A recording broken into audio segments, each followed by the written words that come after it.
mentally and mentally ill, but she's a liar. I'm not internationally.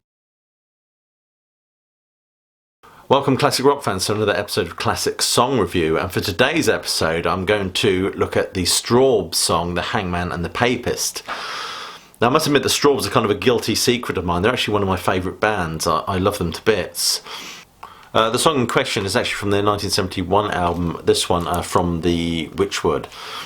It's the first album that Rick Wakeman actually plays on as a member of the band.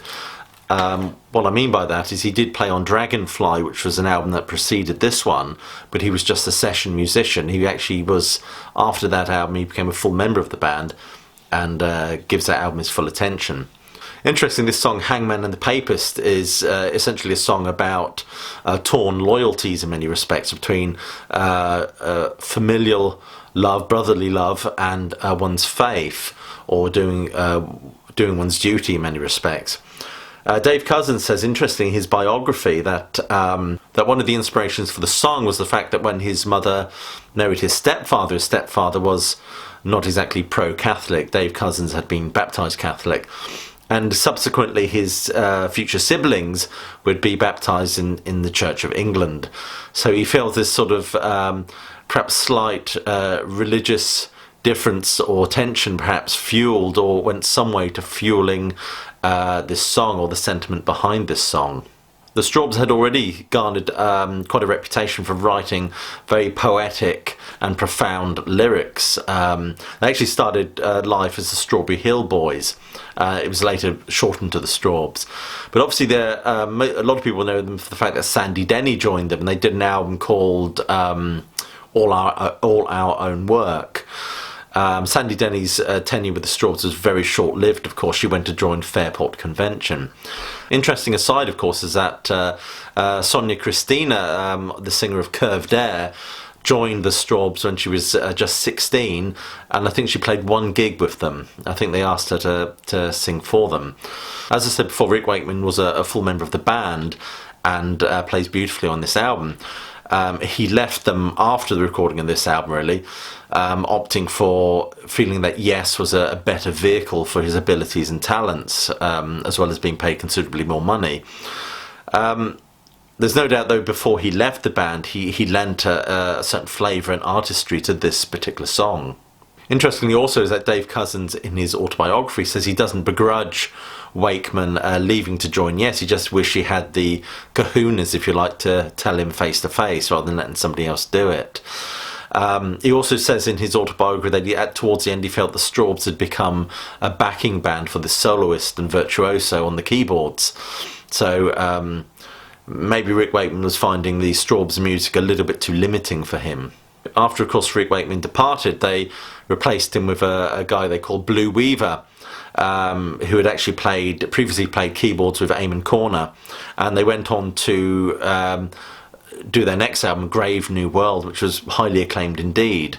In fact, they got, for the orchestral arrangements on the album, they got a guy called Robert Kirby, who'd actually arranged the orchestrations on Nick Drake's Five Leaves Left. This song is no doubt an interesting one.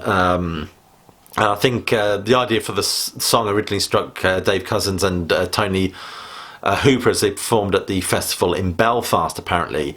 As they played, they could hear gunfire going off in the distance. Of course, this was the time of the Troubles in Northern Ireland. And the juxtaposition between the two atmospheres, the serenity of the folk festival and the ongoing violence on the streets, kind of inspired Cousins to write a song about these difficulties in somewhat an allegorical form, of course, where he looks at sort of Catholic persecution and the sort of conflict between two different religious opposing sides.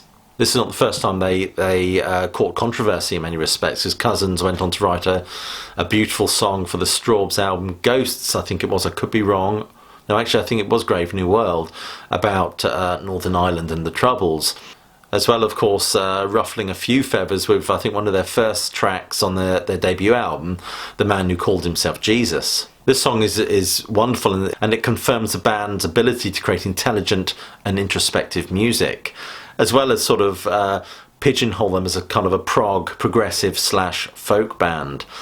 Eventually, of course, after what Dave Cousins calls the Great Coup, and the band kind of leave him after Grave New World, I think it is, he then makes up the Strawbs with new musicians, and they go on to record their most highly acclaimed album, which is very much in the progressive rock vein.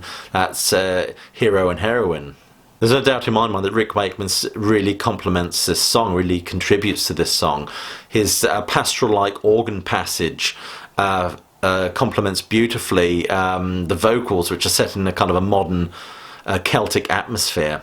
No doubt we get the guitar and the percussion as well, and this kind of blanketing organ which sort of fills the background and is incredibly atmospheric. Interestingly, Dave Cousins relates in his biography when the Strawbs supported Roy Harper, that Roy Harper told him that he could never write songs like that. Of course, Roy Harper went on to record his own song called The Hangman, I think is accompanied by Jimmy Page, which is quite a chilling and heartfelt song in the same sort of vein. If we think about the lyrics of the song, there's an awful lot of melodrama and atmospheric colouring that goes on. I mean, lines like the village square stands quiet and the full moon casts a cold light on the gloomy prison walls. It's almost inquisitional in nature, really. Almost you expect sort of gloomy candles flickering and things like that. But it often tells a very interesting story about soldiers being forced to draw lots over who was going to do the job of the hanging the next day. Excellent line, very ominous simile in the, like some evil bird of prey, the scaffold spreads its wings. It creates that sense of anxiety and anticipation. I particularly like the line, the people build their fires and bolt their doors. There's kind of an alliterative clatter to these lines. I mean, it's all about sort of soundscaping in many respects, but just using the poetry itself. We get an insight into one of the brothers' mentality. He's at this party and he's learning how to fawn. So we get the idea that he's going to be put in a position where he has to decide what's more important to him, his career, possibly life, and his brother. Of course, they draw lots as to who is going to perform the hanging. And as you can imagine, it's the young man who then discovers it's his brother that's on the scaffold being hung for his faith. And I love the line, the day begins to break, the muffled drum begins to sound. This idea of silencing is quite poignant here, I think. The crowd begins to gather in the square. But for me, some of the most powerful lines are in the last verse. The hangman sees the victim and the blood drains from his face. He sees his younger brother standing proud.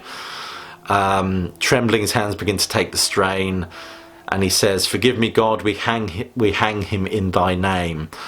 You know, which is that in that last line encapsulates really the absurdity of judicial murder in many respects, especially regarding matters of faith. Anyway, if you don't know that song, I seriously suggest you check it out. I think it's a great song by the Strawbs. The Strawbs are kind of have sort of two incarnations at the moment. There's the electric Strawbs, and then there's the acoustic Strawbs. The acoustic Strawbs features the same band, albeit without a keyboard playing, without a drum. It's just three guys on guitar.